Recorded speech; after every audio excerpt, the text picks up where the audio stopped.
The Provo Amateur Basketball Association is winding down with their high school basketball league as this week of games wrapped up on Thursday evening at the Gustavus Lightburn Sports Complex.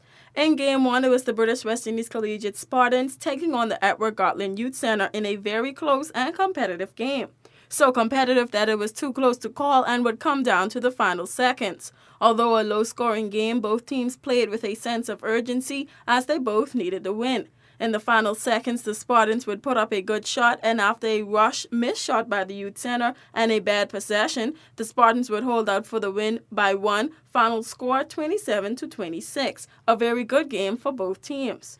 But the big game would come after with the Common Howell High School B team and the Maranatha High School Blizzards. The Maranatha High School went into that game undefeated 3-0 and the B team with 2 wins. From the tip-off, the Maranatha High School would establish their presence quickly, controlling the game, but the second half would lose that control as the B team made a quick comeback, then making the game a toss-up. The competitiveness was at an all-time high between the teams, with good plays being made from both teams. Just like the first game, this game would come down to the wire. Some were even predicting overtime, but a technical foul on the Common Howell High School B team would put Maranatha to the free throw line for 2 shots and possession of the next play that would work in the Maranatha High School favor as they went up on the scoreboard by 3 and held out the last possession to win the game in a very close-fought battle that even got players and fans worked up, challenging the game. But the game was final and the Maranatha High School went up with another win and are still undefeated with a 4-0 record. Final score of that game,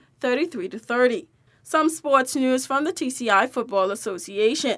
The Women's Football League, the WFL, officially started last week with all 4 teams involved in 2 closely fought games. According to the TCIFA, the standard of play has continued to improve and stated that it is hard to tell which team looks the strongest. The first game saw the Net Rockers FC and the newcomers Revolution FC. Both teams would share the honors in a 0-0 draw, but both teams had chances to clinch the game. The second game between the AFC Hurricanes and the AFC Strikers was full of drama, goals, action, and some very enthusiastic goal celebrations. Jacinda Alfrena took advantage of a defensive error to score the opening goal for the Hurricanes before Pakira Brooks struck home past national goalkeeper Emily Spear to equalize for the Strikers before the halftime whistle.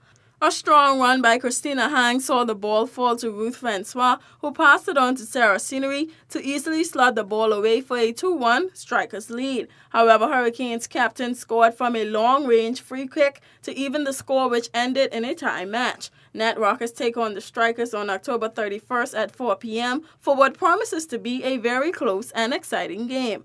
For WIV4 Sports, I'm Tian Thomas.